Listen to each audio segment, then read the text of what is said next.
Hello and welcome to Lisa Horton Crafts. My name's Dawn and today we're going to be making this beautiful Christmas card using the masking technique. Now I know some of you will probably already know everything there is to know about masking, but for those that are just sort of starting out or not really too sure, I thought I'd show you just how I've made this card. So first of all, we'll just have a look at the things that I've used today, and really I've only used 3 products. I've used the brand new SKETCHY poinsettia stamp, which came with the bundle for the new box kit, and I've also used the Build a Sentiment Collection occasions stamps, and I've also used the fabulous glitter card that Lisa's bought out. A beautiful card, die cuts well, embosses beautifully, and is just a gorgeous card to use. Doesn't shed, it's fantastic. So that's what I'm going to be using today. So to start with, we're just going to stamp out our poinsettia stamps. Okay, now I've got 4 images on this card, as you can see from the finished card here. There's this one, and then there are 3 others in the background.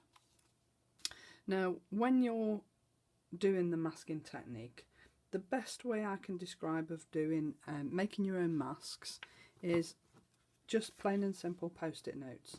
Yes, there is masking paper out there. Lisa has her own masking paper, which is fantastic, and I would normally be using that. However, I've run out, so I need to order some more. But for those of you who haven't got masking paper, post-it notes are a brilliant option. Now, I would make 2 or 3 at the same time, especially for the sort of card that we're doing today. So all I'm going to do is ink up my stamp. Now bear in mind I only need the outline, so it doesn't need to be stamped brilliantly. It doesn't need to be a complete image is what I'm saying. So I'm just going to stamp it at the top. Obviously there's a sticky part at the top of the post-it notes, and that's what I want to be able to use. So I'm just going to stamp this on here,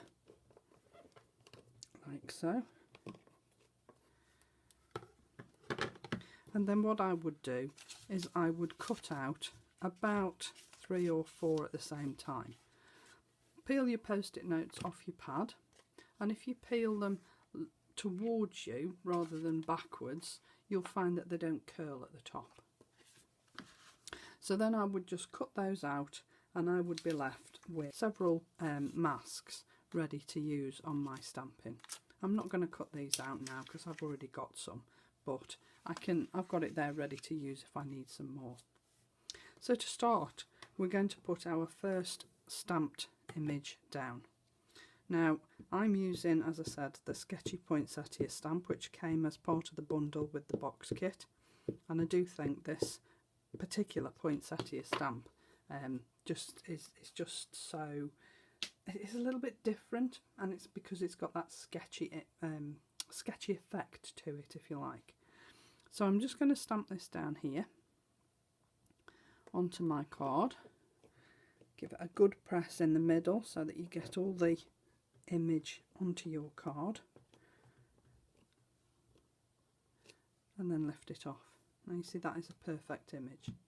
So the first thing we're going to do is mask that off.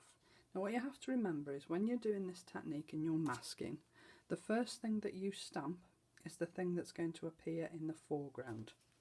So this was the first one that I stamped, and then I stamped the others around it.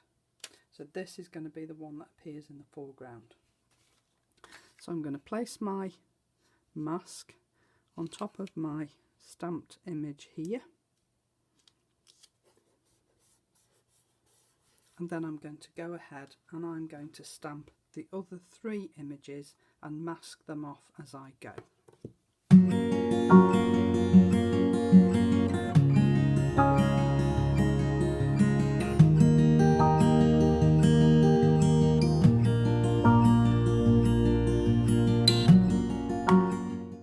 So now we're going to go to colouring, and when we're colouring, what I would recommend, particularly with this technique, because you're masking and layering as you're going along, I would colour each individual flower one at a time, but leave your other masks in place, because that way you know where all the shadows are going to be coming from the flowers that are sitting in front of the one you're colouring first.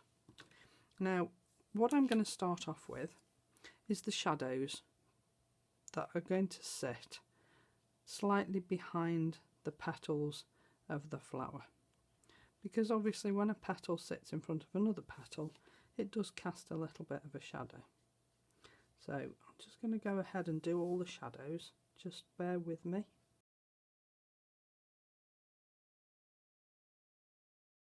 Right. So I've put the shadow in, and all I've used is a very pale grey. This is a cool grey number 3, this is a Copic marker. And then I'm going to go in with sort of like a limey green, because I know that when you're doing white poinsettias, they're not strictly white, are they? There's always that little hint of green in, and I just think this sort of lime green, it's actually called New Leaf. It's a YG23, so it's a yellowy green colour, which I think is perfect. And really all I'm going to do is I'm just going to follow those shadows that I've already done in a light grey, and I'm just going to highlight the veins with my Copic marker and just show you this one petal, and then I'll go ahead and just finish the one petal for you. And all I'm doing really is following the artist's markings, and I'm just highlighting them with the pen. I'm not colouring the leaf in as such, I'm just highlighting the veins on the actual leaf of the flower, so that it just gives a hint of a colour rather than colouring it all in, because obviously you don't want green petals on a white poinsettia, but you do want that hint of colour there.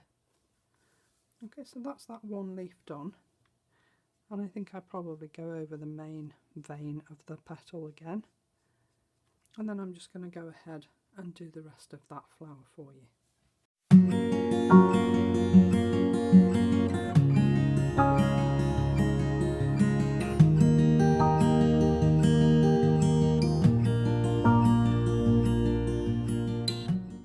There we go. So you can see that I've just highlighted all the little veins on the flowers. I haven't actually coloured the whole petal in. Now what I would do now is I would remove the previous one that I stamped. So this was the last image that I stamped, this was the last but one image, and then I would go ahead and I would colour that flower. Then I would take off that one, because that was the second one that I stamped, and colour that flower. And then eventually you take this one off and you colour the red poinsettia. Now obviously I'm not going to sit here and colour all these in for you, so I've actually already coloured my image, which is here, and you can see that I've already matted and layered it onto my gold glitter card from Lisa. I've done my red poinsettia, and if I just quickly run through the colours that I used completely on the flower just to show you. So on the white petals I've used a very pale grey, which is 03, and a lime green YG23, and that's it. That's all I've used on those white poinsettia leaves. Then on the red one I've used a darker grey, because obviously the red is quite dark, so I've used a darker grey for the shadows, which I'm sure you can see the shadows on here. And this one is C4, whereas that was C3, so it's a slightly darker shade. And then I've used lipstick red on here. This is R29, and I've put down a base colour of that, and then for the veins on the petals I've gone over that with RV69, which is called Peony. And I just think that just gives enough depth to those veins on those leaves to make them stand out. And then for the centres I've just used a green G05 for the little petal, the little leaves here in the middle, and a yellow Y08 for the flowers. And then I've just gone over the sort of little tiny shadow areas with a YR04, which is an orangey colour. It's called Chrome Orange, and that just lifts those centres out a little bit to make them stand out. So all I've got left to do now is my sentiment. I've used the Builder Sentiment collection, and I've stamped my word. I've used Special Wishes on this card. So you stamp your word, and then you've got the die that will cut out a background. So you stamp your word out and cut it out, and then you can see, if you look here, that I've used the die for the background again and just cut that out in gold glitter card. And I've attached the word to the glitter card and offset it slightly so that it looks like a shadow on the word. And then all I'm going to do is just add that to my card here, and that will tie in beautifully with the glitter card, which is behind the main image. So if I just put a little bit of glue on here. And the one thing I would say about this glitter card, by the way, is that normally if you're sticking a white card to a glitter card, it takes a long time to stick and you have to use extra glue.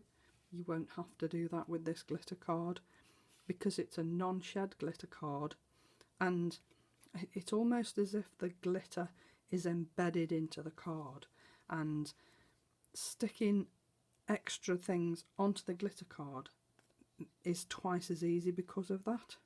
So don't be afraid of layers with your glitter card, because I really don't think you'll have a problem with getting a layer to stick to a layer of glitter card. So there we go.